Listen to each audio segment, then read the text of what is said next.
Welcome everyone. My name is Alan Smith. I'm a member of the Southern Upland Partnership Board and I've been invited here tonight to chair this discussion about forestry and communities. I would hope that we're going to hear, well, I know we're going to hear from two very interesting people along the way.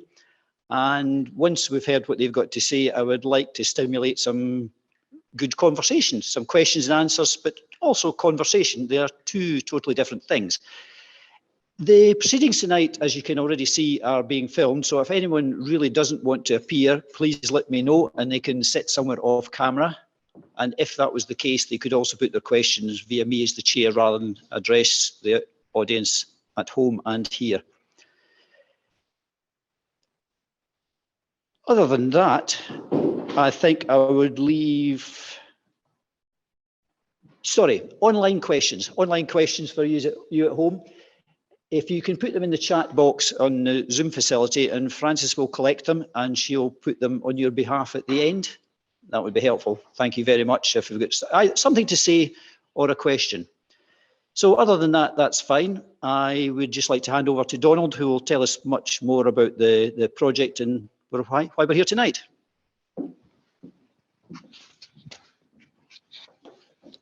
Thank you very much, Alan. Again, just checking, can everyone hear me at home? That's all good, thank you. So I'm just going to say a few words. The first thing I want to do is a thank yous to everybody, to our speakers, Stuart and Morag. Stuart's come down from Edinburgh this evening.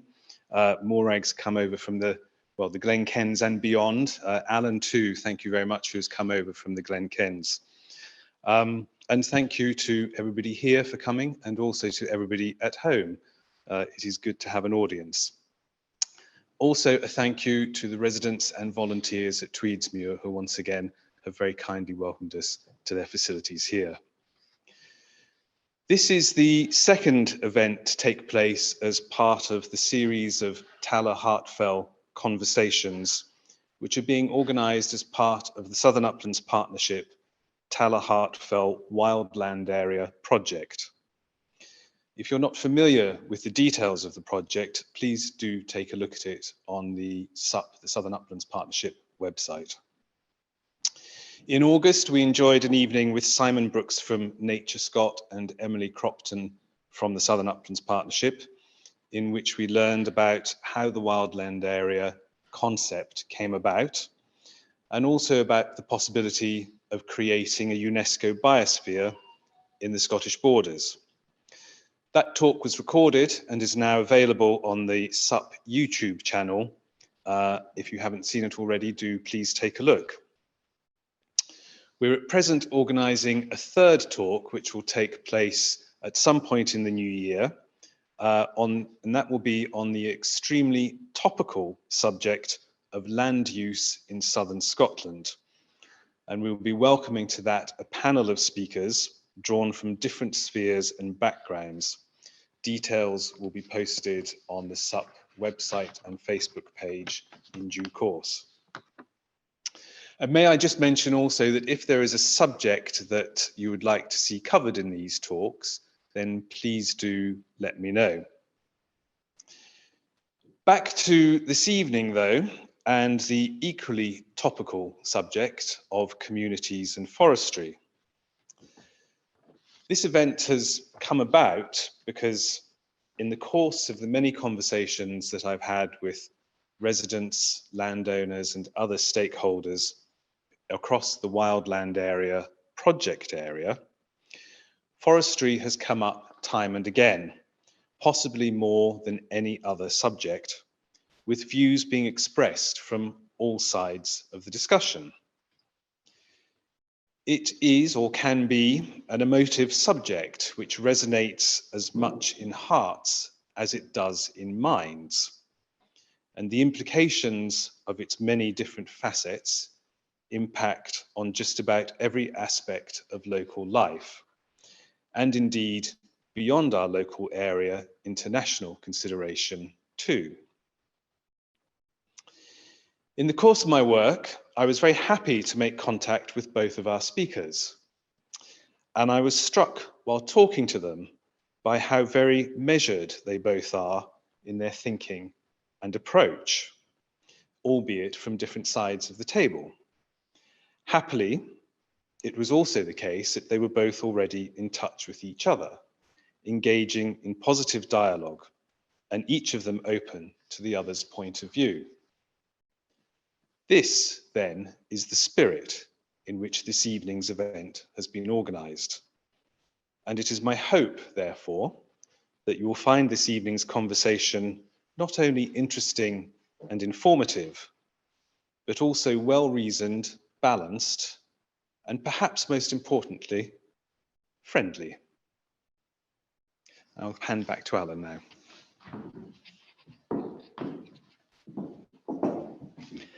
Thank you, Donald.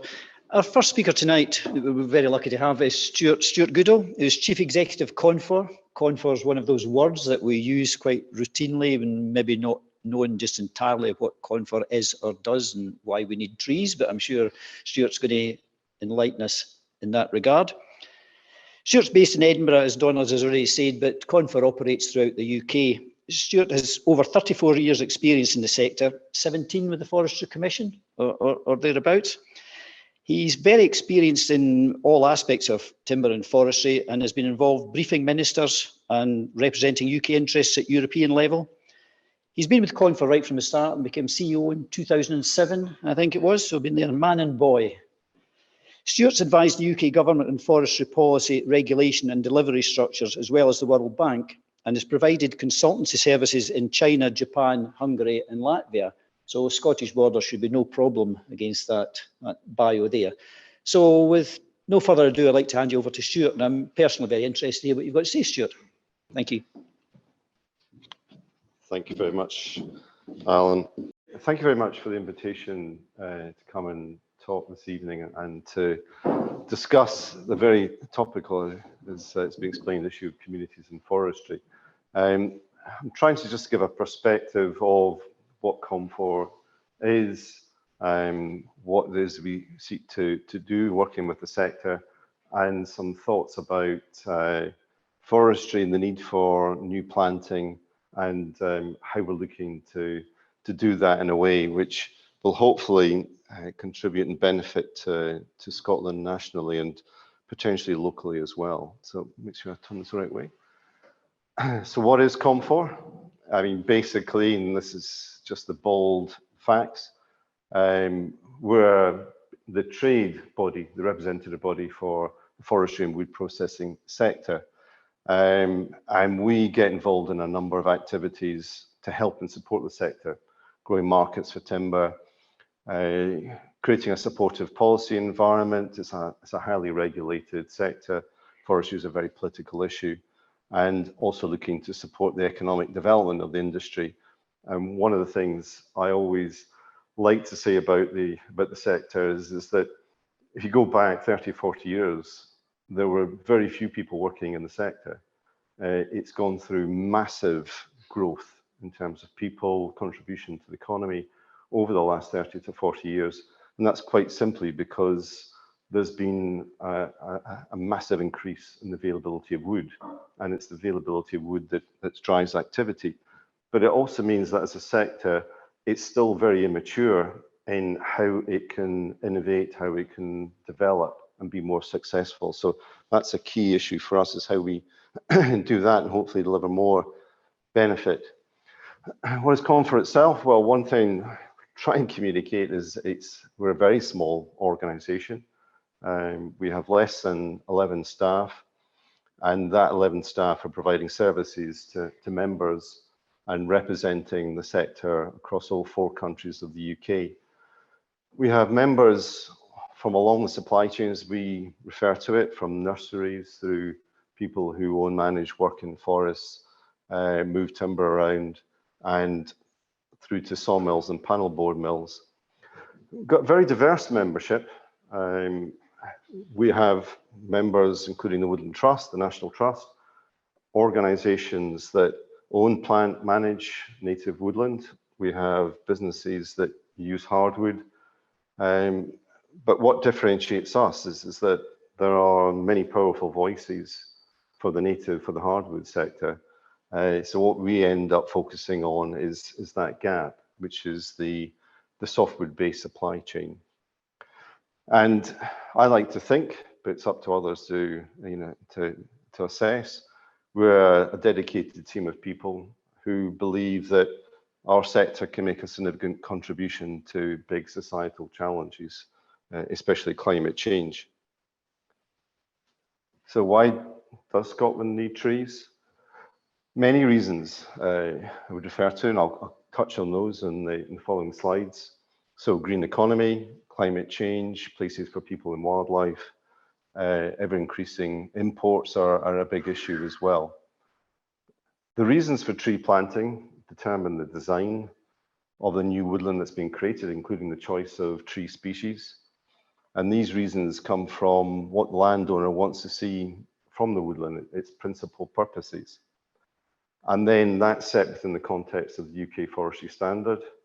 So a standard which establishes what is sustainable forestry, whether that's areas to be planted or areas that are currently existing and are being managed. And then in terms of planting, there's a process of stakeholder consultation, and I'm sure that's one of the topics that we'll touch on this evening.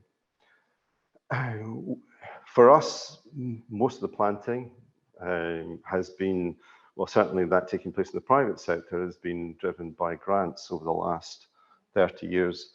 We're now seeing new sources of funding coming in, which are having an impact on what's planted where, from carbon and natural capital being something as well, which may be a term that people are aware of. Ultimately, Scottish Forestry, as the regulator, decides what's planted, because simply it's not a free or an unregulated market. So I was picking up on highlighting some of the reasons why we're seeing an uptick in significant increase in planting. The green economy is a key driver. Coming back to that point about growth in the sector, we're now, I think it was 4 or 5 years ago, there was analysis by Scottish Government which identified over 25,000 full-time equivalent jobs are employed in the sector. We're desperate for new recruits to the sector. Like many other sectors, we're in a situation where basically businesses are stealing each other's staff because we just can't attract enough people into the sector, all levels of the supply chain. It contributes £1 billion a year to the economy, and most jobs are relatively well paid. Not every job, but many of the jobs that are there, and the vast majority are rurally based, we would see are earning above the average wage across Scotland and certainly in rural areas. The sector has seen hundreds of £1 million of investment. I think this is one of the things that we find, we talk to people, especially people who are interested in economic activity and growth, is quite staggered by the amount of investment that's taking place in the forestry and wood processing supply chain. Principally in places like sawmills, panelboard mills. We have some of the most technologically advanced sawmills, panelboard mills in the world. People are investing, these businesses, most of them family owned, are putting 30 to 40 million pounds in a new sawmill or upgrading a sawmill.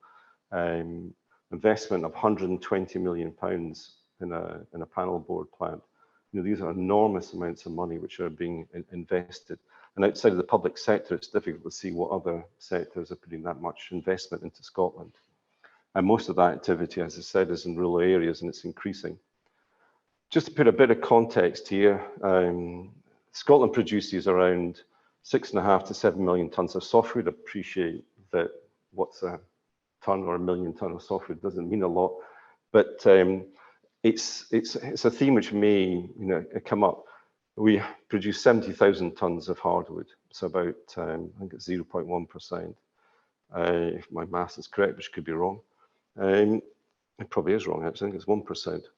The key point for us is that we're basically a softwood-based industry.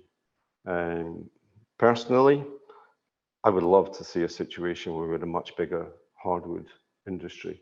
But there are issues around that, which I'm happy to talk about if there's time. We're a big part of tackling climate change.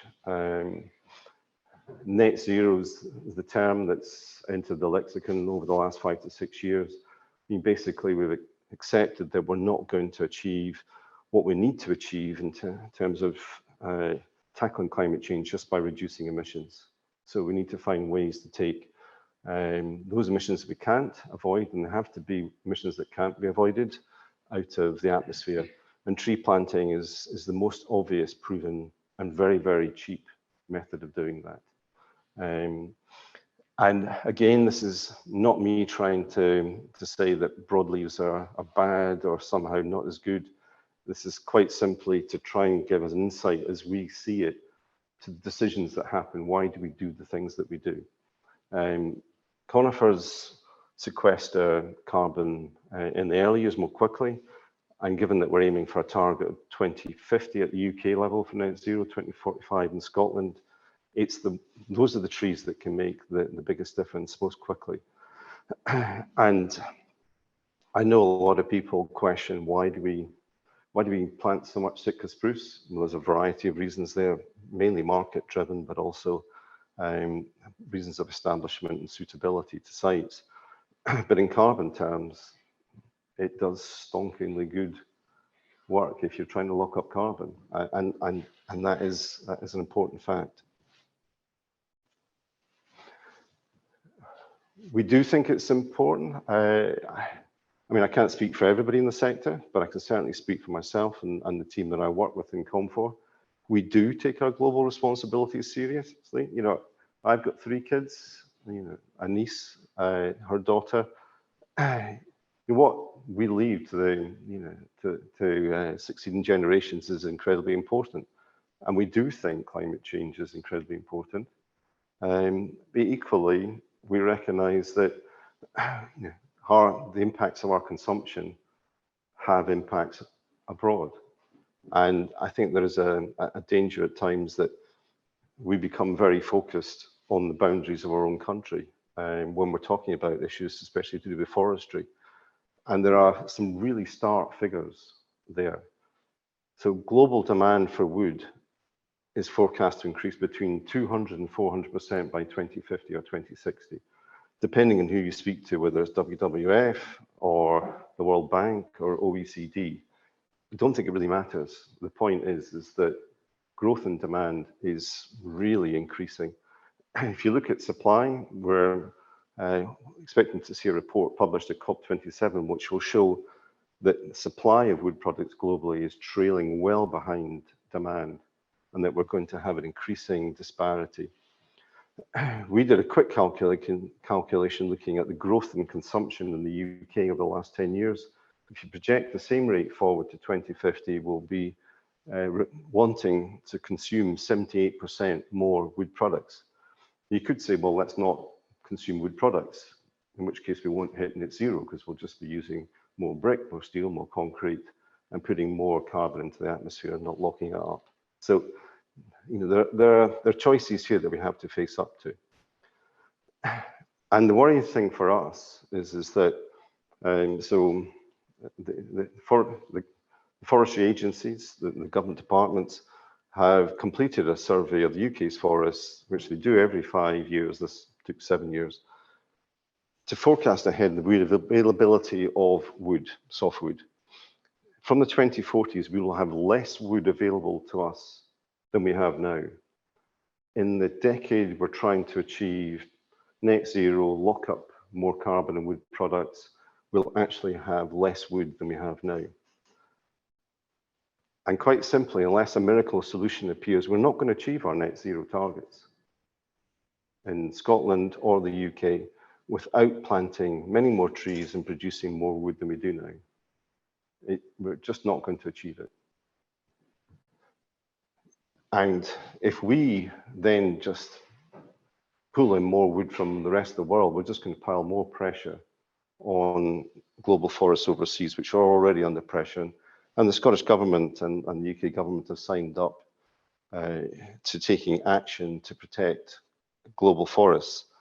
A lot of the reason that we put pressure on them is because there are other countries who are less picky and choosy than ourselves on where they get timber from. So if we're planting a lot more trees, this is a return to the 1970s.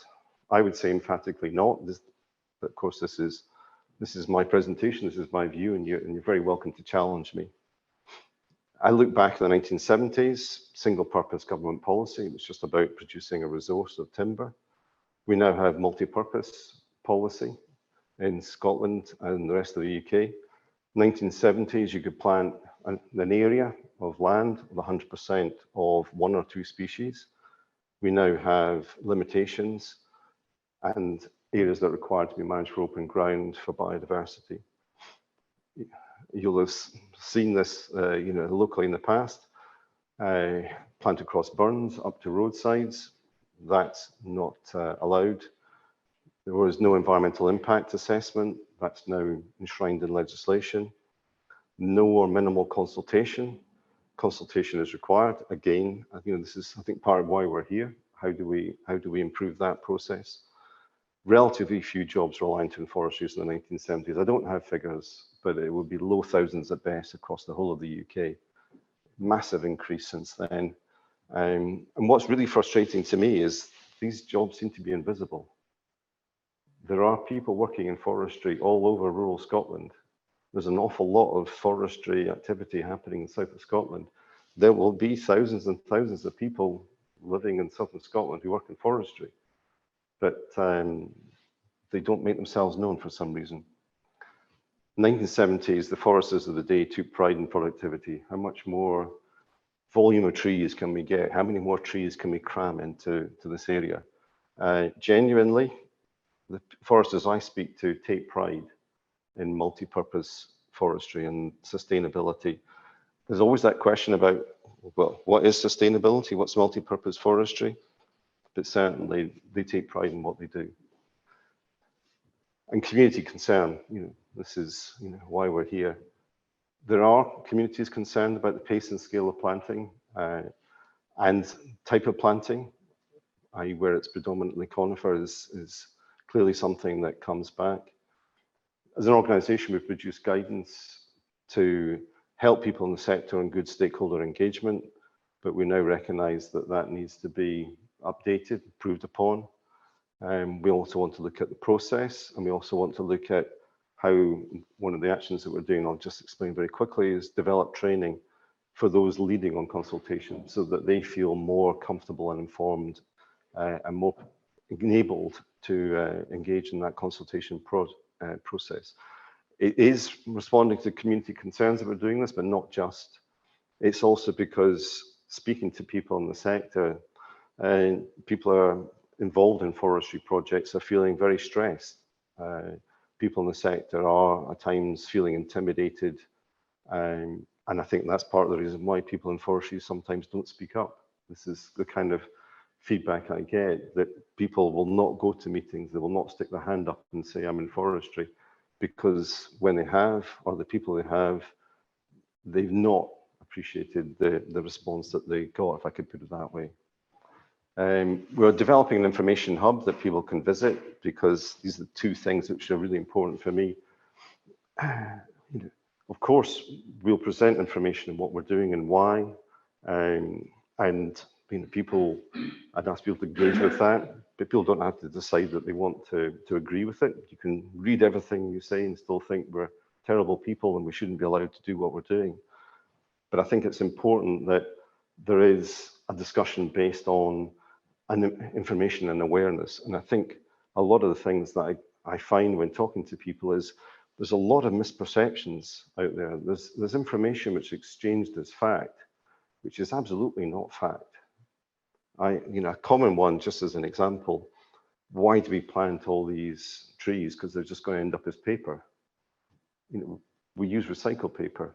There's only one paper mill in the whole of the UK that uses no virgin fibre.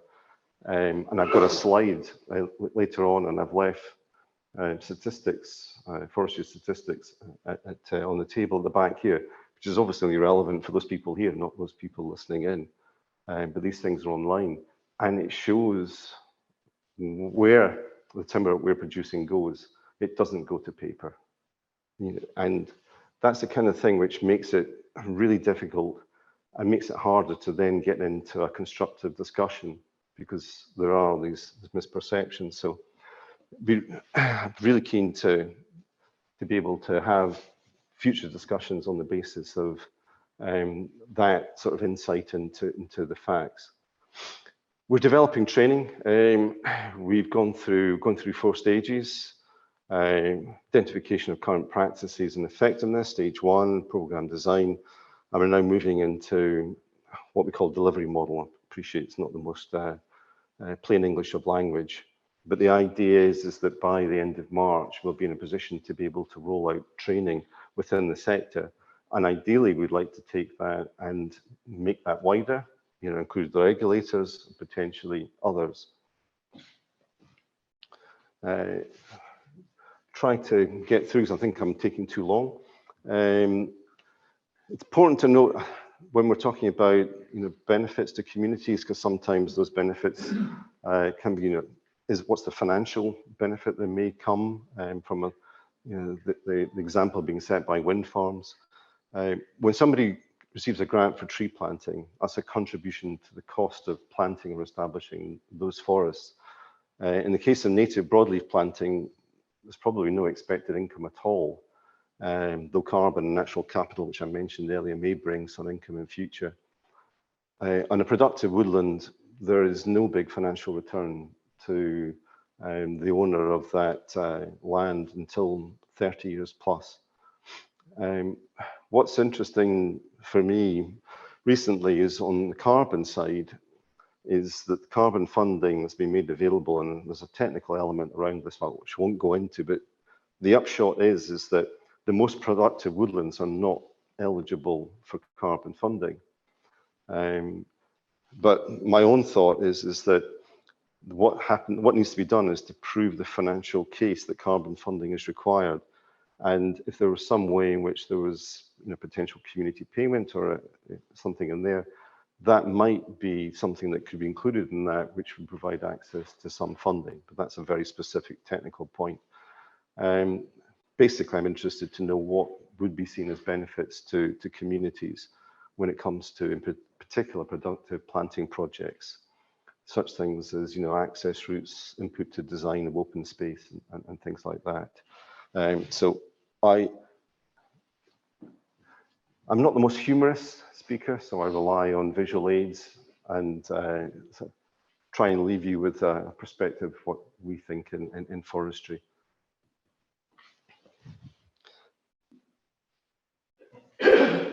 Thank you very much.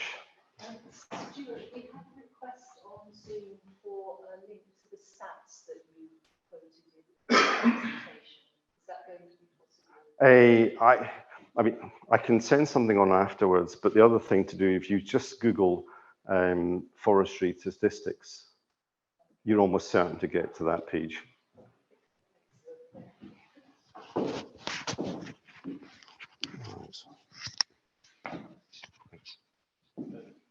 Thank you, Stuart. That was very interesting. There's a lot of statements, facts, observations there that I would hope would stimulate some further questions, both from the room and online, and also just in a general conversation. Our second speaker that I'm delighted to introduce is Morag Paterson. I know Morag fairly well. I don't know where to start. Morag's got myriad interests in all sorts of spheres, from local politics at Dalry Community Council through the Scottish Woodlots Association, where she's a director, Communities for Diverse Forestry, where you're a member. Tell me if I get any of these wrong, Morag.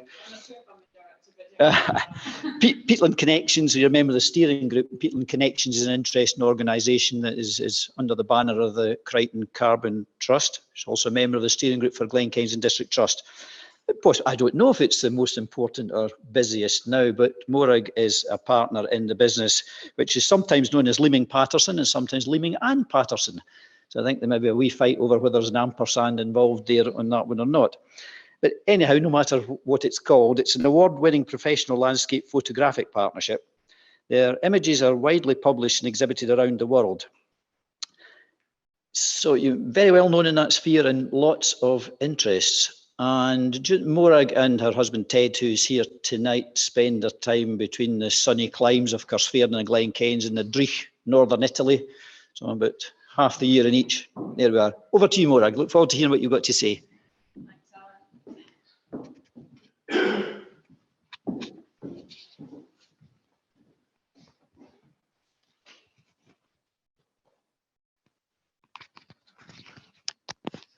Right, hopefully that's me fixed up and the presentation coming. Thanks very much for having me. Thanks for coming along, everyone here and online as well.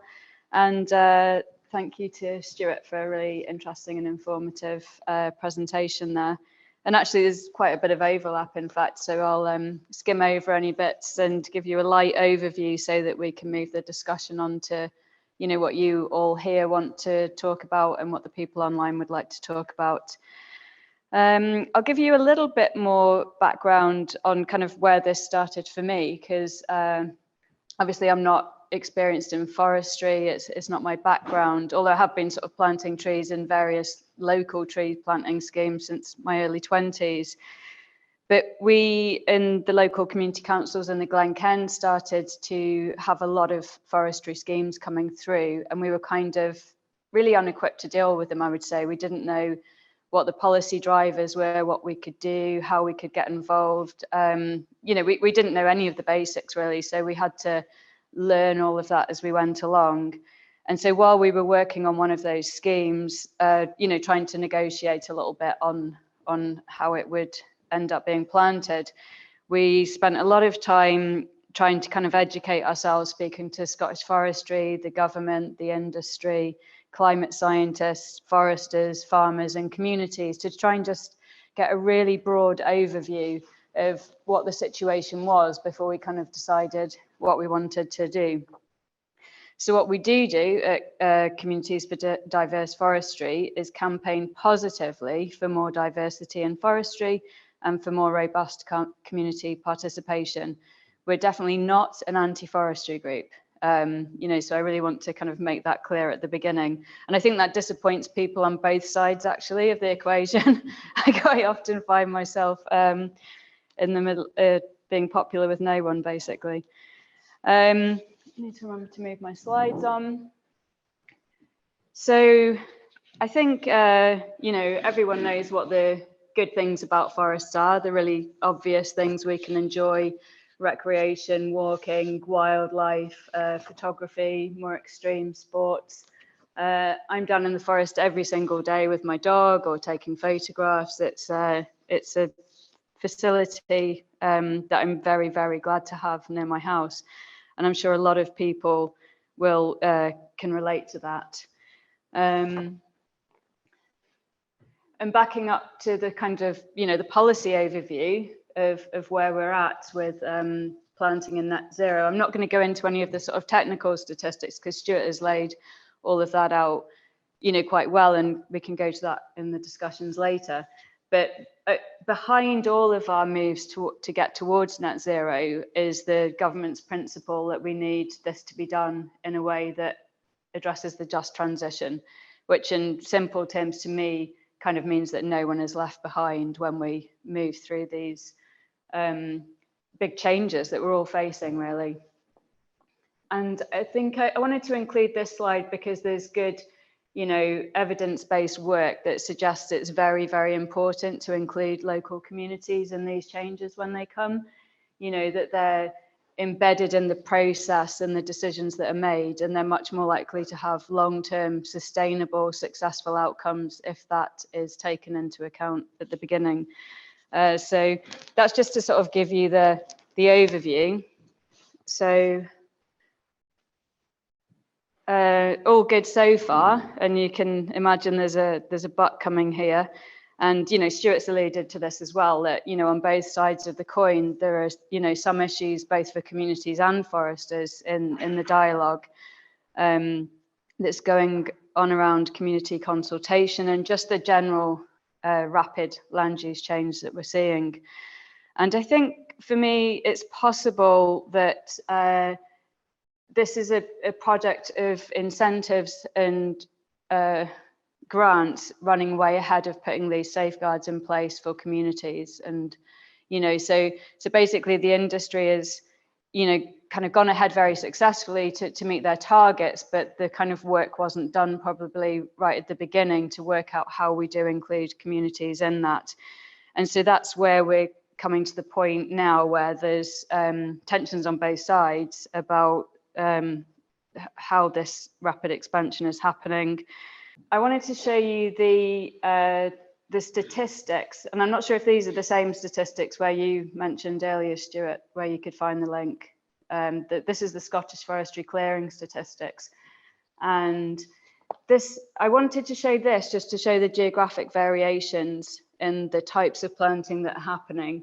So you see in the south of Scotland up till now, I think this is from 2015 to May this year, we've had 15,859 hectares of the sort of non-diverse conifer option approved, which if you add up all the others across the other regions of Scotland, we take as much here as the rest of Scotland put together. And so I think it's also partly in that context that so much of it is happening here. And we also kind of hear about other schemes and different types of more diverse or multifunctional forestry happening in other parts of Scotland. You know, so these things all drive a bit of the discord that we're seeing locally. And this gets condensed even further. We have a community just to the north of us where they've had over 900 hectares planted just in their community in 1 year. And they already had, you know, quite a high burden. I mean, sorry, burden's not the right word to use. They had a high existing amount of forestry from back in the 70s and the 80s. And I just think all of us across the board were just not very well prepared for this when it came along. So we're asking for change. You know, we're campaigning for more engagement. And if we want to have more engagement, we have to produce evidence for policymakers to say, yes, there's evidence there that this needs to change. So I worked on a report this year with Anna Lawrence. I think it's actually just been released today. And this project goes into the process of woodland application schemes. So how that functions from a community point of view, from the first time somebody comes and tells you there's going to be a scheme, to going right through any negotiations with the developer and Scottish Forestry. And we wanted to document, you know, how people were experiencing that, so that when, you know, Stuart's reviewing his guidelines, when Scottish Forestry are looking at how they might work on things, they've got a bit of evidence and also some of the problems really verbalized and expressed quite well that might make it, you know, easier to sort of work through problem solving. Because quite often we're talking in quite abstract terms, or we want more of this, or we want more of that. And that can be quite hard to define. Whereas actually some of the solutions are really quite simple. It's just about how you hold a meeting or how often you hold a meeting. You know, we're not needing to crack quantum physics or anything here. So in addition to investigating the kind of process itself, we also picked up on many of the specific concerns that people have around afforestation. So these include, I'm not going to go into any of them in detail, because I think what would be interesting is to hear, you know, what's relevant locally and relevant for the people watching online. So there's private water supplies, loss of access and views, biodiversity loss, resilience to climate and pest and disease, timber transport, lack of cumulative assessments, peatland protection, and lack of transparency of the process compared to wind. You know, for example, poor data sharing, because when you see a wind farm application, every single document, letter, survey is lodged on a website in public throughout the whole consultation, as are all the correspondence from consultees, neighbours. The whole lot is just out there to see, so you can, you know, have a look at it and make your own mind up. Whereas it's traditionally been a bit harder to get some of that information in the forestry process. And then more widely, so not necessarily in this report, we also, you know, obviously hear a lot about the lack of balance in land use change, this sort of very rapid shift from all farming to what people are seeing as all forestry instead. The loss of productive agricultural land, you know, for food security, failure to recognise sense of place when we're designing these schemes, depeopling. You know, you hear people talking about the second clearances. It's quite an emotional conversation for people. And then, and Stuart sort of hinted at this, and maybe it's something we can come at as well, about, you know, people are concerned about the short-term carbon lockup of products. You know, so that's not necessarily paper. It could be anything that's sort of less than the one rotation cycle of the forest, maybe. It kind of varies from person to person, but it's definitely a concern. And also the burning of wood for energy. And there's been an awful lot of publicity about that recently.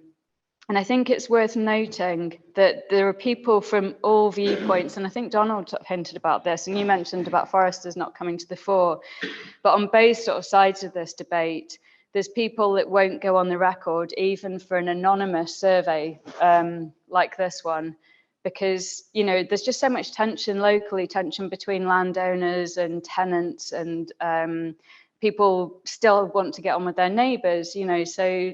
And there's people who just naturally don't, you know, feel like coming forward in these public debates. So for me, that's all good reasons as well to kind of change the dialogue to one that's much more positive through improving all of our processes. And that goes for communities as well, of course. There's lots of other reports that kind of back up the evidence. And, you know, given that Stuart's doing some work on this already, doesn't need it rammed home maybe. So we've got the State of the Biosphere report, which came out in just the beginning of last month, I think, you know, and it mentions the same things that we've just been talking about: rural farming, biodiversity, and lack of appropriate local community consultation. The Scottish Forestry stakeholder report talks about people feeling sidelined, and even though they're not opposed to woodland creation per se, you know, people do want to have a say about, could we make it more diverse and suited to the landscape. The Southern Uplands Partnership, you get a shout out to. The position statement on forestry, and this, I pulled this bit out because I think it's interesting. With the community engagement is often too little and too late. And that, I think, in itself can cause tensions. You know, if you can come to somebody right at the beginning of a project and have a quite open conversation, you know, it generally gets off the ground a bit better. And I thought that the interesting point here, especially, is this idea that the additional cost of better early stage consultation could be minor compared to the cost of implementing forest schemes, and the additional benefit could be significant. So that's something we could hold on to as I come towards the end of my slides. This is another report that I think just came out maybe in the last week or two, the James Hutton Institute, and this talks about people feeling that local communities have little influence. And again, it goes back to that fact that failing to engage properly can have implications for community sustainability, which we saw in the slide much earlier on about nature-based solutions. So, positive changes. You know, that's just kind of giving us an outline of where we are. And I think lots of people are recognising that we could be going about this a little bit differently in terms of engaging communities. We welcome the work Stuart's doing. The Minister is adamant that there should be good community involvement. Scottish Forestry have just announced today that they're reviewing the process. There's going to be a 12-week review starting in January. That's much wider than just community engagement. That's going to be about the forest grant scheme. I'm not sure how wide the scope of it is, but it will certainly be worth people having a look at and trying to get involved in if you can. I couldn't put it in my slides because I literally heard about it on the way here today. Locally, we're seeing some partnership working starting to evolve, which is really welcome. We've got a local environment trust that are in the advanced stages of negotiating 85 acres of open land to be managed partly for nature, with also a small community area within that. In our local village, we're dealing with a scheme called Waterside Hill, where we're also hoping to have a bit of a community area set aside, and that's all very much in the planning stages. We can't give a lot of detail at the moment because nothing's sort of finalised, and so people are nervous about laying anything right out there on slides about it. When Stuart was talking about jobs earlier, it reminded me something I hadn't thought about, that we've also got an apprentice scheme now with one of the local commercial forestry operators and the Galloway Glens Landscape Partnership. I hope I've got that right. There's 2 Galloway Glens people here, so they can put me right in the chat. But, you know, so we are seeing these changes, and, you know, the Land Commission as well are doing a lot of work around this topic, and they've also issued good practice guidelines for engaging with communities around land. And I just snapped this out in the forest yesterday. I think it's Western red cedar. Someone, yep, thank you, confirmed by a forester. You know, so we're seeing things change and a bit of diversification come around restructuring time, and, you know, people looking at that resilience aspect as well, I think. I've put this slide up. I think we have to start knowing what we do want. So instead of talking about what we don't want all the time and what we don't like, we have to start thinking, what do we want, and we need to be able to explain why we want it. So I don't have the answers to that now, but it's something that it would be really interesting to pull out in the conversation. But, you know, to change this sort of polarity and this never-ending, should it be this or should it be that, we need to get into the room and be able to articulate what we would like to see. And then just on community empowerment, there has been to date no official guidance at all for communities on how to interact with a forest proposal. It just doesn't exist. It's not there. So you would have to do what I did, which is go out and learn it from scratch, or you can ask the forest agent and they'll maybe tell you, or Scottish Forestry might tell you, but it takes quite a lot of work to do that and to understand it in time to be able to react to something. So we've written these informal guidelines which do just set the process out for people who don't know how it works, and they're just freely available. And I think it's really important to mention as well the kind of who's who of forestry, because I still detect a lot of confusion around that. So I think it explains in these. I haven't looked at them for a while, but, you know, Scottish Forestry and Forestry and Land Scotland are 2 completely different entities. But I hear those names used interchangeably all the time by almost everybody who isn't a forestry professional, and even you know, Scottish Woodlands as well, because it's a similar name again, you know, and so your average person, when they're sort of faced with any of this coming, has a lot of stuff to wade through to understand what's going on, let alone sort of being able to engage proactively with it. So it's, yeah, so the guidelines are there for just people to be able to work with now, but as we move all of these conversations forward, it is very important to be looking for the positives of what we do want. So I've put in a few things that you can do. You can write a local place plan. This is on quite a practical level, and I see you've got all of your presumably community action plan work going on at the moment. And it'd be interesting to hear if you're incorporating that into a sort of official local place plan that will get lodged with the council. Because in that way, you can develop influence the local development plan, which is one of the place where regional forest policy sits in terms of preferential areas, etc. I've never quite got to the bottom of that one, but I think there is some skepticism around place plans. They are set in legislation.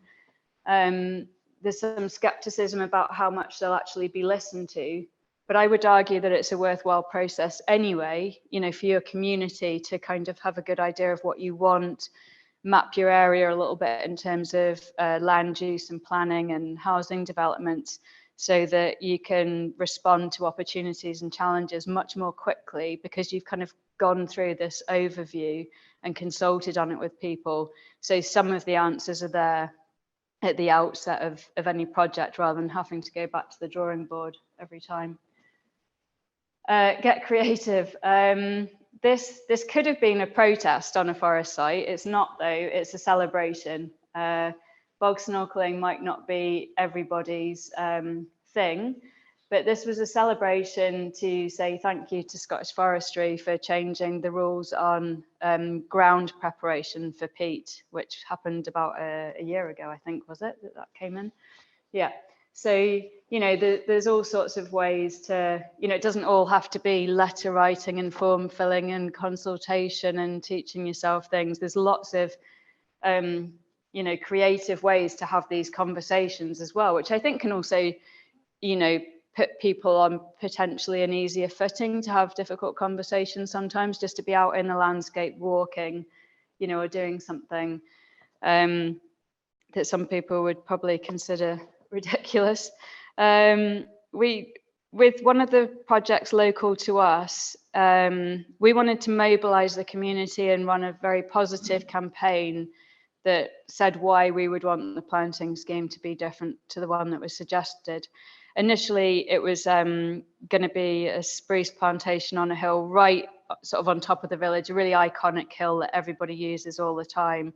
And through a process of negotiation, the agent agreed to put a retention broadleaf woodland on that hill and move the Sitka plantation further back.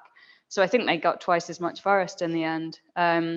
But the way we mobilized people there, instead of, you know, complaining or protesting, was we gathered together a social media group and we ran a whole series of different walks on the hill. And they were all community led by different people. It was all voluntary. There was no kind of funding or money. And that was to give people a chance to express why the hill was an important place to them. And it covered, you know, all sorts of aspects around geography, geology, language, ecology. And in that way, you also really capture the unmapped often and intergenerational associations people have with place that you would never get from a sort of map or a regular survey.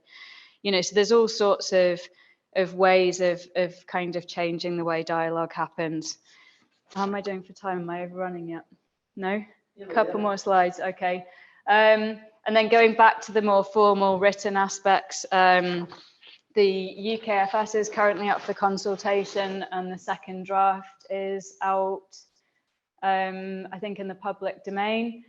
There is a paper here, and I believe Tweedsmuir have already signed up to this, and the Southern Upland Partnership, which was a call to enhance the people theme.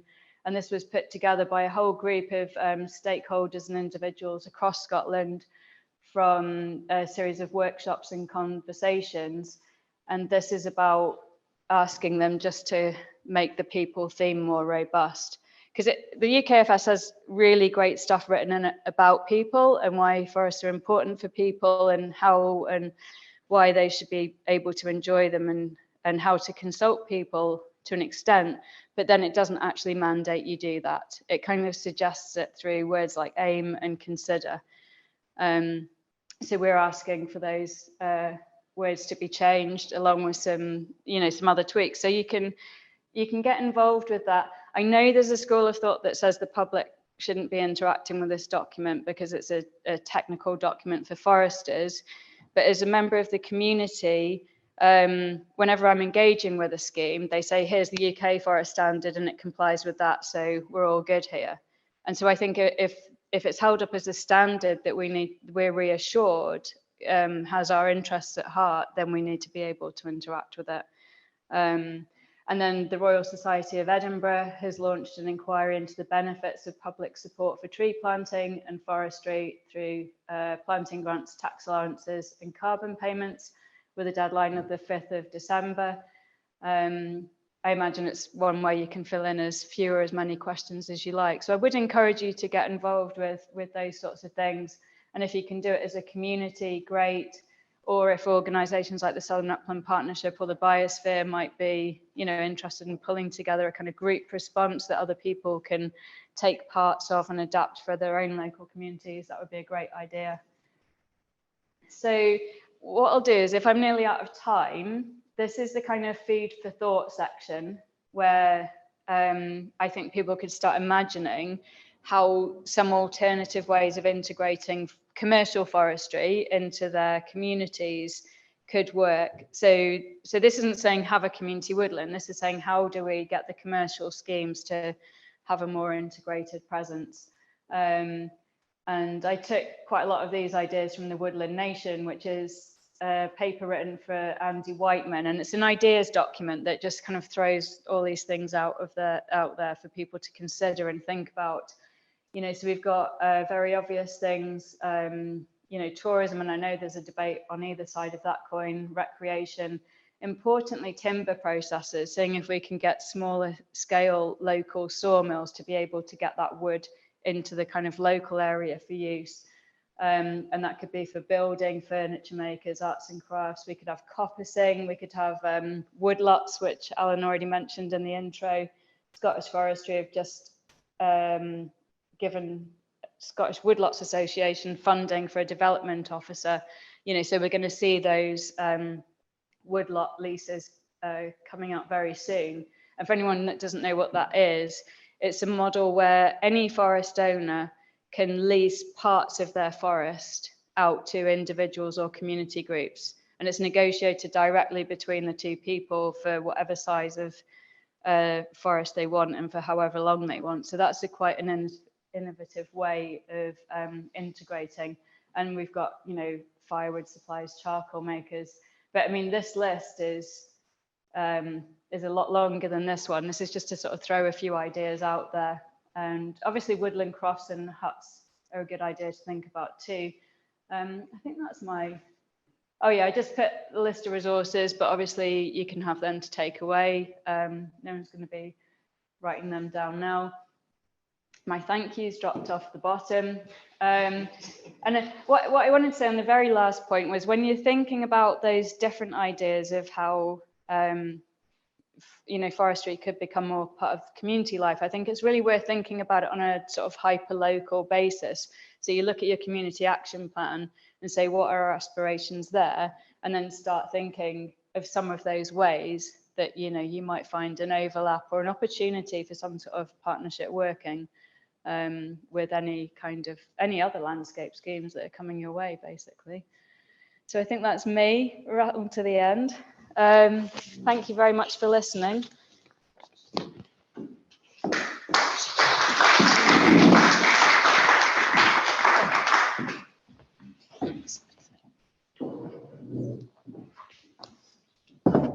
Thank you very much, Morag. That was really interesting. Very eloquently put a lot of the issues, and that was fascinating. I'm tempted, if Chairman's prerogative, to start off with questions and observations. Both of you have flagged up a lot of thoughts in my mind, but I won't do that. I'm keen to make sure we have a balance between people who have stayed at home and on Zoom and people who are in the room tonight. So I'll make sure that, you know, we cover both those aspects. But if Francis could maybe give us some observations or questions to start with, would be useful. Is that okay, Francis? Fast cycling of timber crops only really captures carbon if the timber goes into a long life use. Otherwise, the maths is all around what else you might have made a field boundary out of instead of fence posts. That's comment rather than question. I was going to say that's an observation, but any comment at this stage, Stuart, or not? Well, or collect them up. I'm happy. I think there's lots of different views that people have about is this going to be carbon positive or not? And I'd have to say a lot of those things are perspectives rather than evidence. So I always say I'm not going to get involved in a discussion on whether your claim is better than my claim. We have people who look at the evidence whose whole responsibility is to try and help us achieve net zero. So basically we look to them and say, that's what the figures say, that's what the figures say. And I think otherwise it's he said, she says type conversations. Thank you. Francis? What is the effect on soil health and fertility after several cropping cycles? That's an interesting question, in that most of the forests we have only been through one cycle, maybe two cycles. But clearly there's an interest from the person who is looking to grow another rotation of trees, that there is the fertility in the land to do that. There's no sense, there's no benefit in trying to just max out on 1, 2, 3, 4, 5 rotations of forestry. That doesn't make any sense whatsoever. One more from you, Frances, before we go to the room, please. Okay. This is more an observation than a question, but looking after ecosystem services as best as possible is important for communities, not just the recreational side, but also the provision of clean water, flood management, as well as acting as a hub for biodiversity. It would be great to see a move towards more diverse woodland types, agroforestry, native non-productive recreational woodlands, productive broadleaves, despite how long the timber takes to grow. Thank you. I mean, I think that is an observation that doesn't require an answer. I mean, it reflects a lot of what I think Morag primarily said during her talk. Can we maybe take a question or gain an observation from the room? Ted? Yeah, it's really one for you, Stuart. You mentioned that Comfor is very aligned to the climate agenda and addressing climate agenda. I also look at the figures, and it seems to me that a vast amount of addressing that climate agenda is being done with a single species, namely Sitka. I also see from reading in the press in Germany that over the last 2 years, there's been a 6-fold increase in a certain beetle that's attacking that species. And that beetle is already in the south of England. And so I'm a little bit concerned. And so my question to you is, because my whole life has been around climate change and helping to address it. It seems to me that there's a probability here that is increasing that pest and disease could completely undo the entire program that the government is trying to achieve. Whereas if you are more diverse in your forestry approach, then those risks would be minimized. So my question really is why the focus? What is this probability? And we're talking over 40 years, not just a few years. We've seen it happen to larch, we've seen it happen to elm, so we know it happens, and it's devastating when it impacts. And so this single policy approach is where my concern lies. Yeah, I mean, there's actually a lot of questions wrapped up in that one question. So, and you could have I'll try and answer as best I can, but I'm not sure I'm going to be able to answer everything that you've put in there, because some of it requires dealing with the points that you made. So I'll try and do them very quickly. I mean, basically, the reason that people grow, in particular, Sitka spruce is, as I was saying, because it grows very quickly. It's very easy to establish. Deer don't chew it. The wood that it produces is what people want when they're building houses. It's white wood. It's what the market requires. There's a whole bunch of reasons that are wrapped up into why Sitka spruce has emerged as the most popular tree to grow from a production perspective. When looking at a first establishment or an existing forest and restocking, the forester is looking across all the issues. I mean, one of those, if it was as simple as there's something down in the southeast of England that could wipe this out in 5 years' time, then foresters would look at that and they would behave very differently. They have a responsibility to plant and manage something that will actually achieve what they're trying to achieve by planting those trees in the area and the design that they do. But the thing with the Ips stipigriffis, which is in Central Europe, it's attacking Norway spruce, and Sitka spruce is a different tree. We have seen what we think are blown over Ips from the continent, which have been trapped, and they're attacking stressed trees. They're not attacking healthy trees. I mean, that's part of the issue that we have in forestry, that if you manage your forests, look after them, they're planted in the right places, the healthy trees are much more resistant to pests and diseases than unhealthy trees. So at the moment, and I'm not saying we're walking around with our fingers in our ears, not listening to anything, there's not anything which says, oh my goodness, over the next 5 years, 30 years, 40 years, this beetle is going to be able to spread throughout the UK, and it will decimate the Sitka spruce resource, for example. That's not the indication. Pests and diseases is something which is incredibly important in that it affects all species. And that's a fact of life being a forester. If we look at the most populous trees that we have, elm, we've seen it with ash, oak has got any number of pests and diseases which love to attack it. It's something that we're very conscious of, and in terms of resilience, which is what Morag mentioned on, it's something that I'm very keen that we do look at in the context of understanding how we can be more resilient in terms of the forest that we have. Life would be much easier if we had 5 or 6 tree species which all performed like Sitka spruce. Unfortunately, at the moment we have 1. Thank you, Stuart. Another question from the room? Roger? Well, thanks very much for those 2 presentations. It's really good to hear a meeting in the middle. I'm a retired environmental bureaucrat, and I still worry about the difference between what's in the policy and what happens on the ground. And I recall many times being told by senior members of the Forestry Commission that it would look quite different and, in quotes, much better on the second rotation. And I ain't finding that when I drive around the borders in the southwest.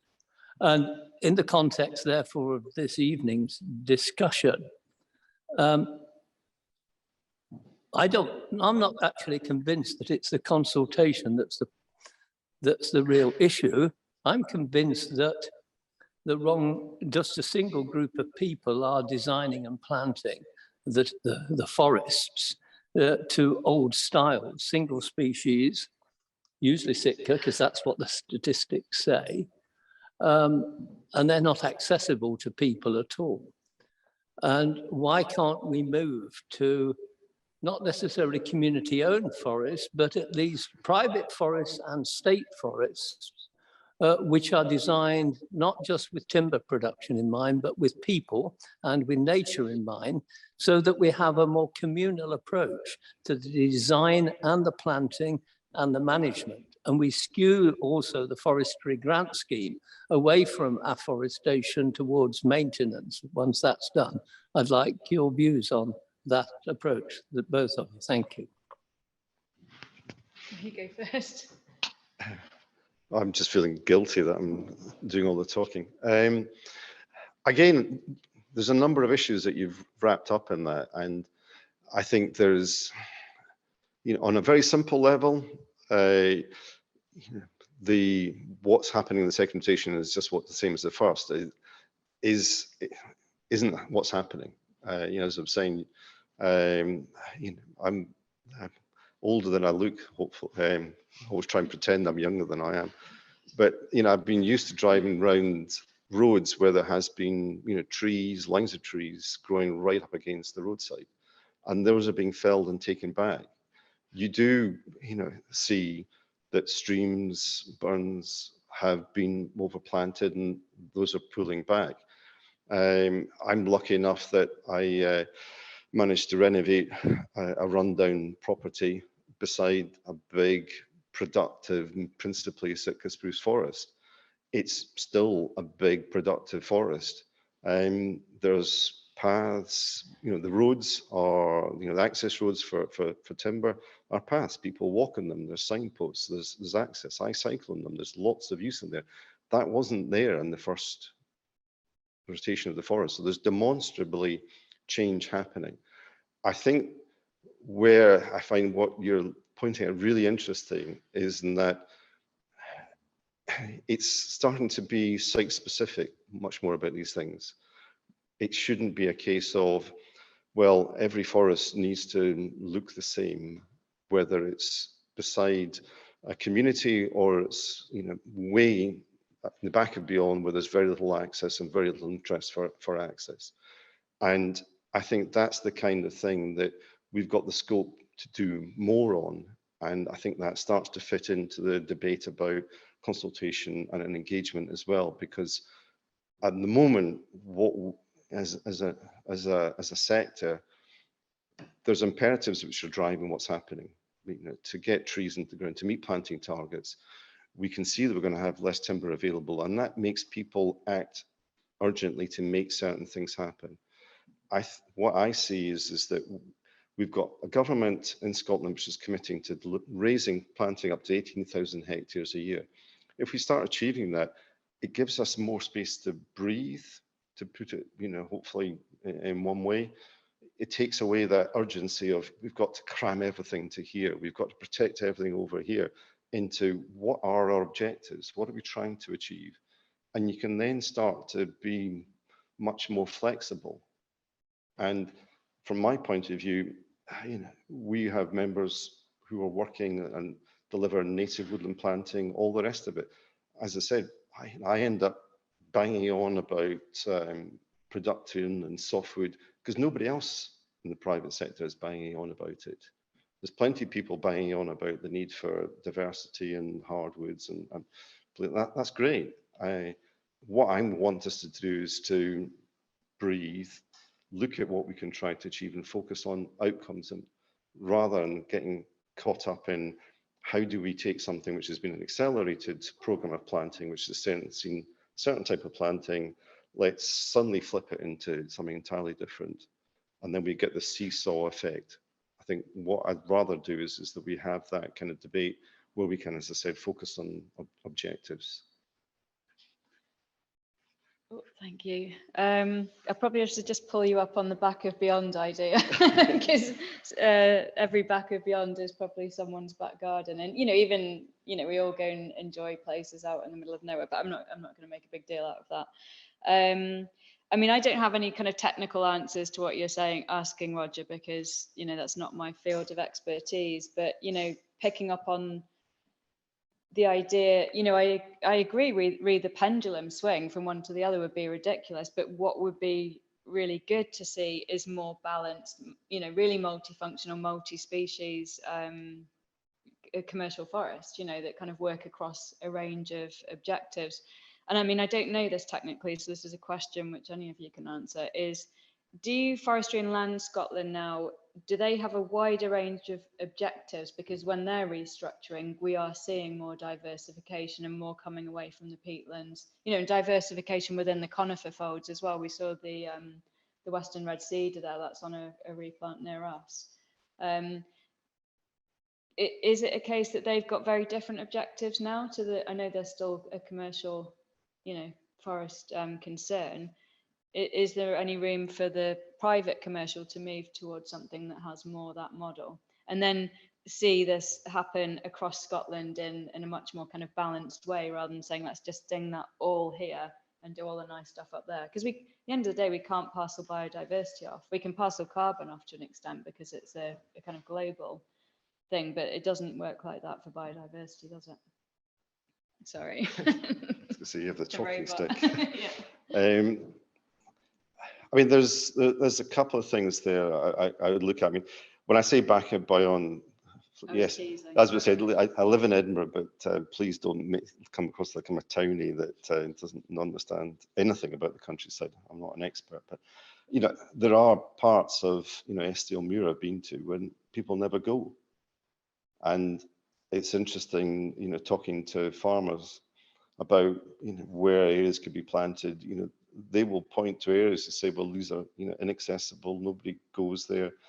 It's that sense that there are areas where you could focus more on the bits of it which are production and less about elsewhere. And I think that sort of brings it on. In Forestry and Land Scotland, we'll have areas which are very intensive for production, and they'll have areas which are broader. And in some ways, Forestry and Land Scotland are mirroring what ideally we're hopefully trying to get to across the whole of the private sector. And I think that's the thing I'm trying to communicate, which is maybe not easy in words rather than it would be, say, visually, is that if you've got an area where there's very little demand for public access, where there's no deep heat, where there's not a particular biodiversity habitat or something you're looking to protect. That's somewhere where you can, accentuate the production side. But then when you're moving more to communities or things like, you can then start to change and look at it. And the challenge I see there, and this is brought home to me, very strongly when actually Morag, about a year or so ago, when I visited her, and Ted took me up onto a hillside above the house, looked around and started pointing out what had been planted, what was going to be planted. I'd have to say I was pretty taken aback, because it is that concentration of a lot happening in that area. And then you can see the, the impact of that. And I think that's the kind of thing really want to look into and say, how can we look at cumulative impact? How can we look at that discussion? And there are means that we can also be tapping into. It's like carbon, natural capital, things like that. Ultimately, you have a landowner, whether it's it's a state owner, a farmer who wants to convert land, or it's an investor that's coming in. If they can make that land work and there's a financial return, which isn't just on the timber, then they'll do that. And happily embrace that. And I think that's the kind of thing that we need to develop. Can I just ask a supplementary question on that then? So bearing that in mind, in this potential restructuring of the forest grant scheme, would it be helpful, and would you be recommending measures that would be brought into that so that it would be an option for people to do something much more diverse, even though they're still looking for productive timber? I think, I really, well, what I don't want to do is to sort of say yes to a simple question and then not be able to deliver it, because part of the challenge that I have is that I'm not trying to duck this and say, well, I'm only here and able to deliver what I can, but it's my job is to speak to those people who are, working and designing forestry, to people who want to see more planting, who have forests that are looking to, looking to be harvested, and to open up that debate and discussion about what society is hoping to achieve for its forestry resource, what communities are interested in, how can we, blend community interest, opportunities for new financial models around, as I say, carbon and natural capital. There's a lot there, and if I had double the number of staff, we would get on with that and we'd do it really quickly. And it's a real frustration of mine that, as I said, we an organisation with 11 people operating across the whole of the UK, that we struggle to make that happen ourselves. And if there was some way in which there was an ability to tap into some resource to be able to make that happen in an inclusive way, then we'd be definitely up for that. So is that what we should be asking for then with this the various reviews that are going on? We've talked about also there being a sort of safe space where people can speak in a kind of openly and frankly and try and move through some of these issues.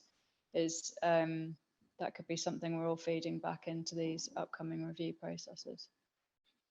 Sorry. Sorry. I mean, frankly speaking, yes. I mean, as I say, as Alan said, I spent for 17 years of my time working for the Forestry Commission, and we developed things like a standard for certifying sustainability in forestry. And the Forestry Commission, in its various guises over time, has been an agent for change. And I think also at the same time, I believe it's really important that people outside of government, outside of public agencies, get together and discuss these things, because I know my former colleagues in Forestry Commission won't thank me for saying this, but I think the people outside of government can work together and come up with better answers than the public sector can at times. But the big challenge we have is simply resources. So if there was a way to attract that, and the public sector to provide the resources for the people in communities and the private sector to discuss these, then I think that would be a really positive step forward. So we need to nail the funding then, basically. I guess, yeah, there's 37 questions in that chat. They might not be questions. I've been told before and criticised being chair that the chair really wants to be the V in the Celtic versus Rangers and they shouldn't say too much. But my reaction tonight to some extent is we've had a very interesting conversation, but all very polite and urbane. More softwood is fine. That's what we need. Consultation, consultation, consultation. I wondered if there are any people at home on Zoom who are really getting a bit frustrated about, you know, the nub of this is blah, blah, blah, but their voices aren't being heard. I mean, there are just so many consultations, and Morag has very interestingly described how these are going in the right direction and so many reports. But I just do wonder if there is an element, being devil's advocate, you know, whether we're fiddling as Rome burns. You know, this either beautiful upland areas or agricultural areas which are changing hands at huge amounts just now that are being lost for the next generation. You know, how long can we talk about it? I mean, does anybody have a view that really, how do we, if we think we need to be activists to any extent, how should things be moved on a wee bit more quickly? I mean, I've appreciated your facts and what you've said there, and who could disagree with I've appreciated everything you've said there too, Morag, but maybe I'm just becoming a grumpy old man or something, but I'm starting to think, geez, you know, these farms are being lost, these upland areas are being lost. Where's the activism in this? Where does anybody who lives in Tallahartville want to speak, or failing that, even Donald, as to what the thoughts are? Donald, I think you're a native originally-ish, these areas. I mean, does somebody want to, gentleman with the beard? Can I just give you a bit of history? That 50 years ago, there was 43 shepherds in this valley, this upper Tweed Valley, and now there's one. There was a shop, post office, petrol pumps, and a hotel. Now there's nothing. And as far as I know, there's nobody up in Upper Tweed that's in the forestry sector. So where's it all going to lead? As you say, there's good agricultural land going for vast sums of money that will never come back into production again. Can I really be devil's advocate and come back to you too, though, but who's selling that land? The farmer. How do we reconcile? It's the... Roger, you're involved in putting together some of these things, Royal Society of Edinburgh and all that kind of stuff. I mean, where does this stuff come? What is the answer to that when really large sums are available, which nobody could criticise a farmer for actually taking, particularly if he's at the retirement stage, getting out?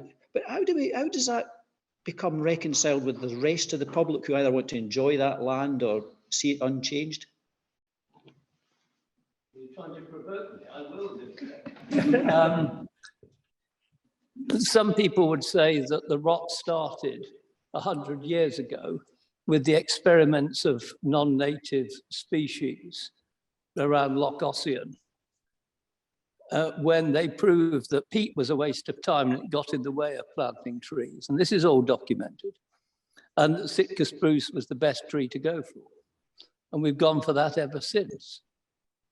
And what worries me more, now we're into, all of this planting is going to achieve net zero. But a lot of the planting is on carbon-rich soils. And to me, that should be banned by the government. I mean, it makes no sense.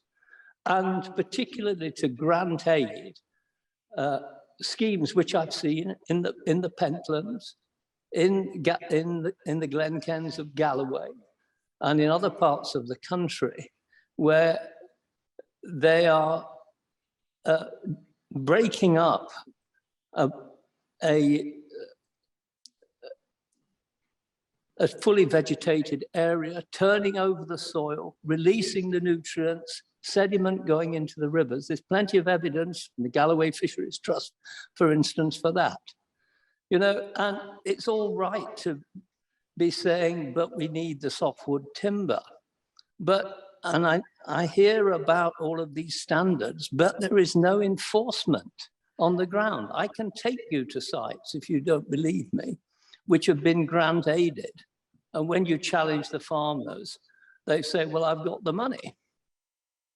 I think therein lies a huge problem. And that's what I meant earlier by saying that there is a huge gap between the rhetoric in the forest strategy and what happens on the ground.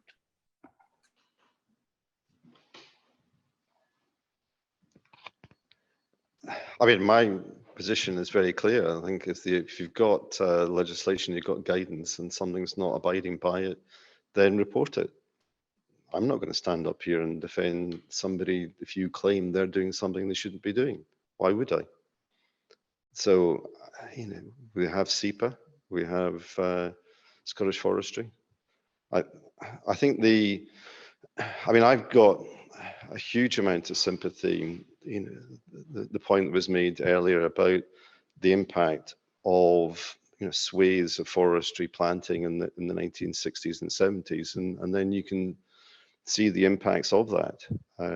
And it's what we really, really, really want is a situation where we can have forestry which is developed, you know, ideally by farmers.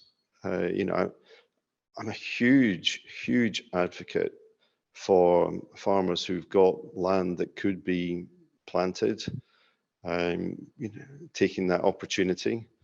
I'm not going to try and claim I can get in the head of a farmer, but I talk morely to forestry people. But you know, there's the cultural thing and things like that. But that's the kind of thing that, for me, is the way to achieve a sustainable future where we can diversify the land. And I think, you know, and to be sort of trying to sort of really put some hard truths on the table, we are eating less meat in this country. We produce more lamb than we consume in this country. And that's a fact. That's not me trying to score points or be difficult. That's a fact. I mean, there is pressure on farming, and change is happening. But for me, it's not about then setting forestry against farming. It's about saying, how can we look at forestry as a way to help diversify and make farm enterprises more financially viable? I mean, it does work. I've spoken to you know, sheep farmers who have done that and then see it as a positive thing. That for me is the way forward. And I think there's you know, I'm going to call it out. I think it's important that National Farmers Union for Scotland and NFUS engage more constructively on that, because we try to engage that kind of debate to encourage that to happen. But we tend to get a message back that, no, we just don't want forestry planting at all. We want to carry on with the status quo. But change is happening. And, you know, we want to be part of a discussion about how to make that change as positive as it can be. But how do you go on? If you want food and things. Can we get the microphone, please? It's fine. You should be. And a farm down the road is up for sale for over 6 million. And I'm presuming that's with government grants and things. But how do you, it's a good farm. It's going to go under trees. Is it all right? I need to. Well, I can only talk in the abstract. I can't, you know, talk about individual situations. Just say it's a good farm that grows very good stock, and at that price, it's not going to go to farm, is it? Yeah, but there is, as I say, there is a situation where if forecasts are right, then we are going to be consuming less meat in the coming decades, we already produce more lamb than we consume in the UK. These are trends. These things are happening. And you know, Alan, it's not a nice thing to say, I know, but farmers, not always, and I'm not claiming this is always the situation, but we're seeing farmers selling the land because they're not going to continue farming. Somebody else doesn't want to necessarily to take that on. Well, I think that's, as I said, why it's difficult to look at in specifics, because you could look at, I can see my preference would be where you have farmland which is of marginal value for food production. That is where we see forestry happening. And that will then mean when it comes to our requirement, simple markets for meat, that you're getting the most fiber for the least amount of lost food production. So but to try and argue that we shouldn't have farmland at all being planted by trees, I think is just what doesn't fit with the trend in market demand for meat, and it also doesn't help us achieve our climate change targets. We also have to eat as well as increase. Yeah, what I'm trying to say. Which is particularly unhelpful for wildlife. But the point I'm trying to make is that our demand for meat is reducing, and people are not continuing to produce because it's not economic. Don't have. Pardon? Well, if you've got too much food, you just export, don't you? Won't plant all these farms because it's too much meat. I think we've got a good grasp on the two sides of that equation, so I'm not at all closing you down on that one, but I can see that the chat box there is starting to it's starting to throb there, I think, at this moment in time, and some of which might be in agreement with yourself and some might not. But Francis? Yes. Scottish Government target for 18,000 hectares per year includes 4,000 of native woodland. That proportion may be being delivered in Scotland as a whole, but it feels like the south of Scotland is the dumping ground for the bits that produce very little community benefit, although meeting some national target.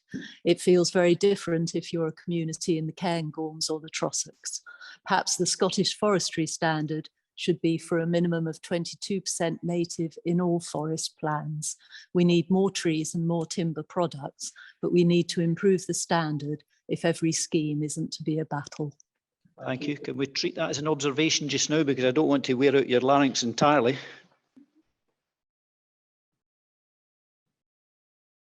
Regional Land Use Partnership Pilot Project is looking at trying to guide land uses so that a better balance of land uses is supported. We've also got quite a lot about drainage, planting and replanting of spruce on carbon-rich soils should be banned. Draining and ditching wet soils to grow spruce plantation should be banned. Drainage accelerates runoff, worsens flooding peaks, increases drying out and death of any remaining native flora. It's completely contrary to all re-wetting work. What sound argument is there other than if it needs drainage, then it's the wrong tree, wrong place, change the design or don't plant it. Drainage is still being proposed on carbon-rich soils in live planting applications today by parties who are aligned with Comfor. Would you argue with any of that, Stuart? What I think the point I would make is that, again, I keep coming back, there's many views I come across, but ultimately we commission evidence to inform the activities that we do, and we always, as an organization, say we'll be guided by the evidence. And I often hear statements being made that forestry is being planted on, you know, carbon-rich soils is the phraseology there. There's huge amounts of research that have been taken, and it's what was referred to by Morag earlier in the context of changes to establishment techniques and not using ploughing. That wasn't about ensuring there was a positive carbon balance from the tree planting. It was about maximizing the positive carbon balance from the tree planting. So what we're doing is saying, what's the appropriate land to plant from a carbon benefit? That's then considered as part of an application, and the evidence is demonstrating that this is a positive carbon benefit. So honestly, it's very difficult for me to say anything other than all the evidence we have says this is a positive carbon thing to do. People, as I said, have perspectives, but I can't engage with perspectives. I can only engage with the evidence, which the evidence says that's not the case. Any other questions, observations from the room? Lady in the middle. You were saying that a lot of the activity is going to be in rural areas, and one of the kind of features of a rural area is that there's single track roads. Accessibility is quite limited, and I know we're focusing on the planting here, but I'm thinking of the kind of harvesting and the extraction of the wood, which I might not, anything planted today, I might not see that. But just thinking about that and how people need to step back and look at the whole cycle and not just the planting of the trees. I know that's important and how we're using it, but the impact that has, and people in this community can tell you the number of near misses we've had, and just it's a real problem. But just because somewhere is not frequented by lots of people doesn't mean it's a place that's of no value to people. And the fact that it's not frequented by lots of people makes it very valuable, and it brings its own benefits. And it shouldn't just automatically be a place that's where we'll put trees. It's about, I suppose, protecting some of those areas as well, because I think they offer something different. Thank you. Gentleman at the back. Really, on consultation, I'm glad to hear that you're saying that there is going to be changes, because certainly the consultation that we've had around about this year has just been non-existent whatsoever, and would like to get people more involved, because the time we are consulted, it's almost over and it's too late. And could you fill us in what changes there may be in that consultation process so we can get more involved? Thank you. I'll answer both points. The point about transport of timber from forests is a really, really important point, and it's something that was raised with us a huge amount. What we look at now is, when establishing a new forest, is that there's, I'm trying to think the right term. It's not, there's a way to get the timber out which isn't going to create the same problems that we have from the forests that were created 30, 40 years ago, when the aim at that time by government was get as many trees as you can, wherever you can, and plant right up to the stream side, the roadside, and no thought was given to extraction. There wasn't even roads put in the forest. It was just basically plant the trees, move on to the next thing. And that's given us a legacy of real problems when it comes to access. So, I take your point absolutely, and I think it's important that when we're creating new forests that we learn from that and don't repeat the same issues. And certainly, the Scottish Government has been helpful in putting, especially recently, increasing funding into how can we find transport solutions which aren't about just putting timber onto the nearest single track road. It's looking at in forest, it's looking at ways to bypass, it's looking at how to take trees off the road full stop and find other ways. Obviously, it's not straightforward. You don't have, see crossings and things like that. But that's the kind of thing that we're looking at. So it's absolutely something that we want to get better next time. I mean, in terms of consultation, there's a formal process of consultation, and what Scottish Forestry and Scottish Government look to put into their grant scheme processes, and it's, they have to speak to that.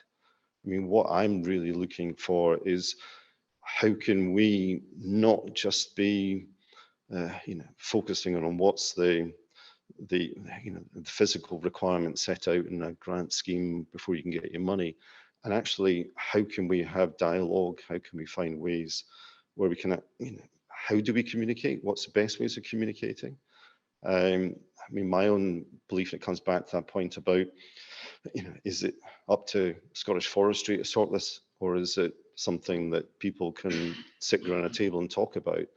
I feel that the problem is that when something becomes part of a regulatory process, that people approach that and they don't talk to each other, they talk through the regulator. And what I'd rather do is have a conversation to say, how can we develop better consultation? What is, how do people want to be consulted?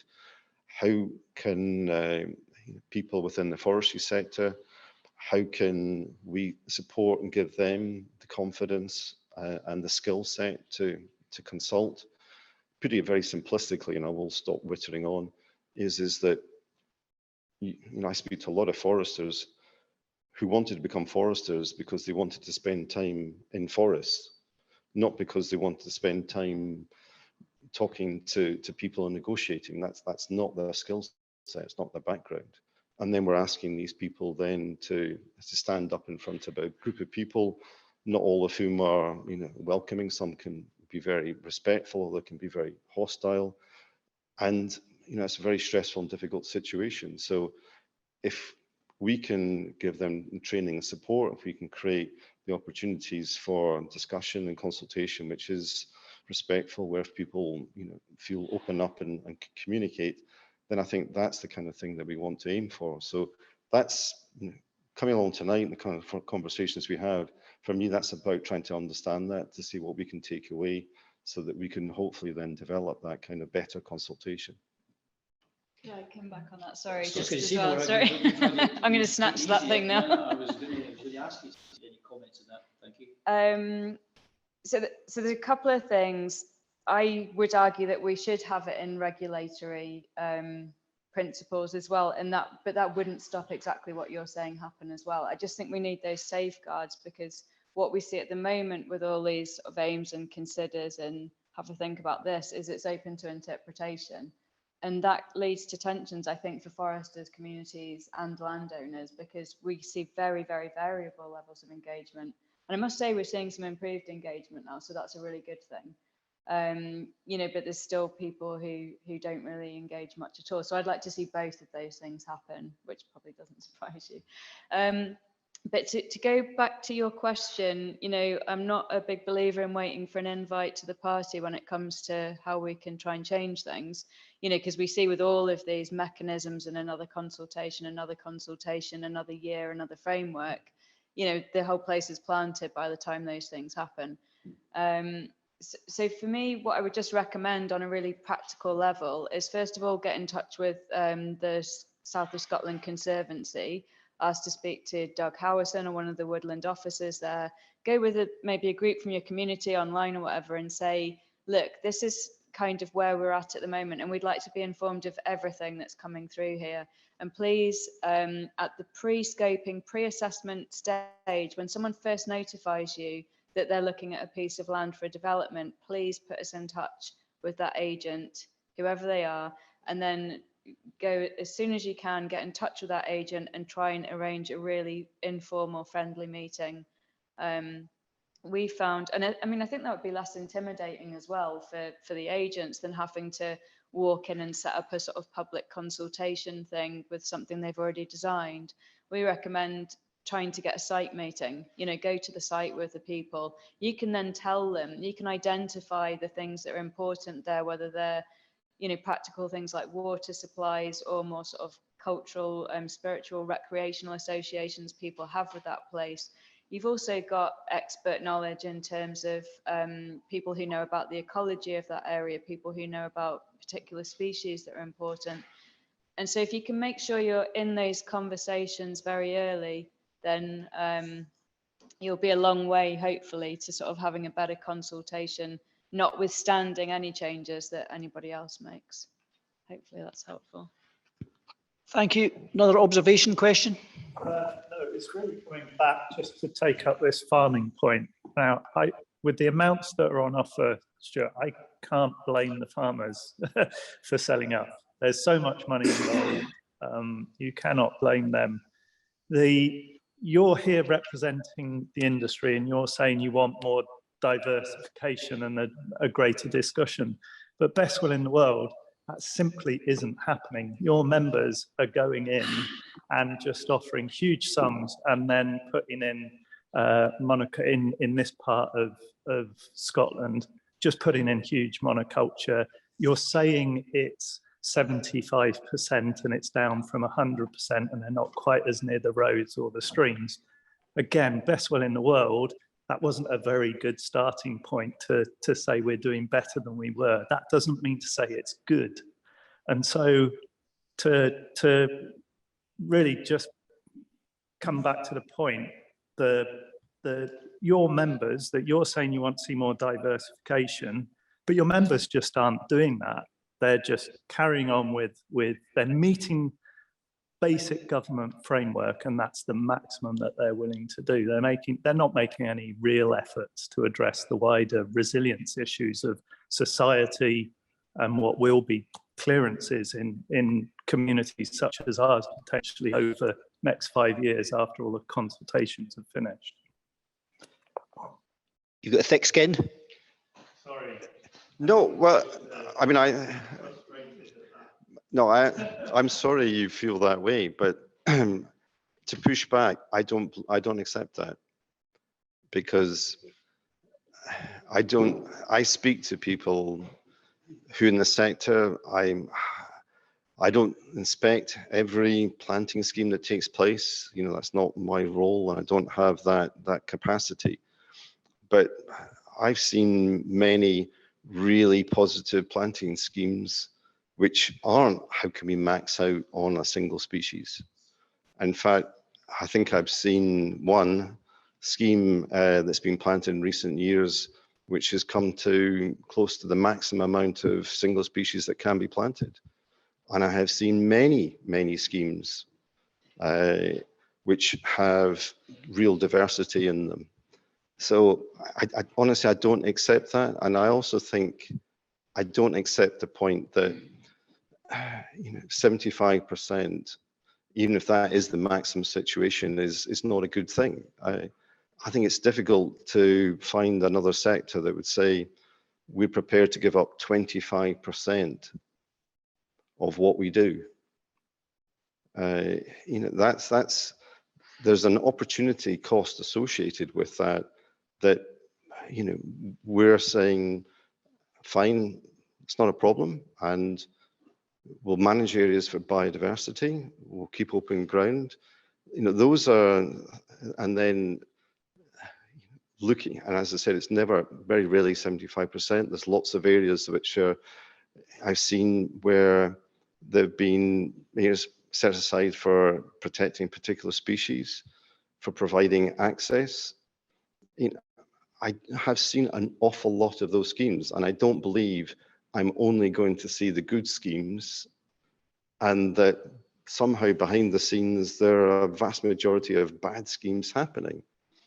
So I think the arguments and the issues are far more nuanced than you're saying, and I do think that's important as part of the discussions that we go forward, because it comes back to that thing I was trying to say, which I must admit I'm probably sounding a bit frustrated because I am, is that I end up starting a lot of conversations with people saying, well, you're doing this and you're doing that, and it's stupid and it's against the law and this is wrong. But that's not what I see. And anybody's saying you're doing anything against the law? No, I'm not. No, you're not. But others have. well, I've had, commentary about not following, legislative guidance. It's, those things are there. And why I'm pushing back is because I really want us to move this debate forward. And I think there's a lot of statements which come around that which don't actually help us move forward. And I think that's the thing. If we're going to have, if we're going to see a situation where we can sit around the table and say, how do we improve the process of consultation? How do we achieve diversification? How do we avoid things which, as I said, standing up on that hill, looking around that area, that really did strike me. I was thinking, we can do this differently. We can do this better. And I'm prepared to take that. But it is important that we then have a discussion which starts from the very first minute of, let's look at what we're trying to achieve here. And I do feel that the sector is doing a lot more, a lot better than most people give it credit for. And if that's not part of the conversation, it then becomes very difficult because the sector feels, well, we have changed and we've come a long way, but we're being told you're bad, you're just doing the same thing, that somehow that you're the same people that were here 30, 40 years ago, when that's not the case. So I think let's recognize that things have changed. They're not changed as far as some people would like, and that's a perfectly understandable and reasonable position to have. And let's talk about how we can then make these things better. And I think we've got the scope to do that. I think we're in a situation, I come back to that point about we shouldn't need to be rushing at everything, not to say don't challenge and don't change. We're planting 18,000 hectares provides a huge amount of opportunity to do lots of things in different ways. And so let's sit down and talk about how to do that. That's what I want to do. And it's not about trying to avoid change or to hark back, certainly not hark back or maintain the status quo. Let's make it better. But I do get frustrated that it doesn't feel as though people sitting opposite are coming forward with positives. It does feel very much like you're not changing, this is not good. So would the industry be happy? I'll volunteer, and I'm sure others would as well. Would the industry itself be happy for communities to go and talk to them directly and have this conversation? Because I'll volunteer to come and have that conversation with them directly. The actual Gresham houses, the private, and the Scottish woodlands, etc. Yeah. Be very happy to do it. Yeah. There's a process, which is said, already in place, and Morag said about how people can engage with a project by project basis. What I'm saying is, I'm very happy to say, what I'm trying to take away from this is how can I go back and speak to people in the sector and say, how do we construct a way of doing this? And that's not on a project by project basis, because that isn't working. It's one side of the answer and the solution. What I'm talking about is these principles that are a concern to people outside of the industry, because it is on both sides. And until we sit down together, we won't be able to discuss the real issues and understand where the other person is talking on, because there's go-betweens and messages get lost. Yeah, and that's, as I said, that's what I'm trying to understand and to pick up. How do we do that? What are what are people's expectations? That's what I want to learn. I want to focus on that going forward. How do we do that? How do we do that better? And get away from judgment calls about the past. Are we okay for time, Donald? Well, we're just about at 9 o'clock, so maybe one more question. Can I ask just one question to a different direction? The gentleman, the beard there. I mean, hypothetically, if community benefits payments were payable for planting schemes in the same way that they're payable for wind farm developments, and you'll tell me that's impossible, it wouldn't make it add up. Would that change your view at all? Yeah. The thing with wind farms is they can still farm. They've still got sheep on the ground. And with this blanket forestry, and you say there's a surplus of lamb, these hills that were all planted up Tweedsmuir couldn't farm anything else but hill sheep. That's the only thing they could farm. Whereas in-by farms and farms further south, they can put the sheep off and grow Greig or other crops. Whereas up here, there was no other. No, good point. I was just interested in your view. There was one question here. Mine was an observation rather than a question around language. I think it's been very interesting that Morag talks about engagement and you talk about consultation. And I think I would ban the word consultation if I was you. Take it out of your lexicon. It's a parent-child without a proper dialogue and a proper engagement. So that would be my advice for you this evening. On that happy note, is there anything? is there something else online there? Another volunteer to get involved in top level discussions. If Confor want to meet on this next week in Edinburgh or south of Scotland, tell me where. That's from Alan Reid. I'm going to say, very happy to use terms like engagement. I think the challenge is that things like consultation have become the lexicon that government departments use, but we can change. Yeah, but we can, as I said, it's just a one small example of the kind of way, happy to change things, because it's about finding ways that help support communication. And I mean, hopefully my email is somewhere connected with the arrangements for this, and it's also, I'm sure, on the Confor website. So if people want to get in touch, then please drop me an email. Is there one final comment, question?